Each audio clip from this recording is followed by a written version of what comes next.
Hey guys, welcome to Fact or Myth series part 2. Women's ஜிம்முக்கு போனா மென்லி physique வந்துடும் சொல்லி ரொம்ப நாளா நிறைய பேர் சொல்லி நம்ம இதை கேட்டிருப்போம். இது ஃபேக்டா மித்தா? இது ஒரு மித். ஏன்னா விமனோட predominant hormone estrogen and progesterone, மென்னோட predominant hormone testosterone. So testosterone தான் மசில் பில்டிங்க்கு ஹெல்ப்ஃபுல்லா இருக்கு. விமனுக்கு அது ப்ரிடாமினண்டா இல்லாததால என்னதான் அவங்க ட்ரை பண்ணாலும் அவங்களால அந்த அளவு ஒரு மென் பிசிக்கை கொண்டு வர முடியாது. ஸோ இந்த மாதிரி மித்தை நம்பாம ஸ்டார்ட் யோர் வெயிட் லிஃப்டிங்.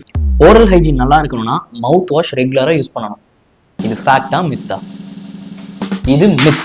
ஏன் அப்படின்னு, நம்ம மவுத் வாஷ்லாம் யூஸ் பண்ணும்போது நம்ம ஓரல் கேவிட்டியில நமக்கு பெனிஃபிஷியலான பாக்டீரியாஸ் நிறைய கொல்லப்படுது. அதனால நம்ம ஓரல் கேவிட்டியில ஒரு இம்பேலன்ஸ் ஏற்படுது. இந்த இம்பேலன்ஸ் நம்மளுடைய டைஜஷனுக்கு நல்லதில்லை. உள்வரின் டெட்பூல் மாதிரி நம்ம லிவராலையும் ரீஜெனரேட் ஆக முடியும். இது ஃபேக்டா மித்தா?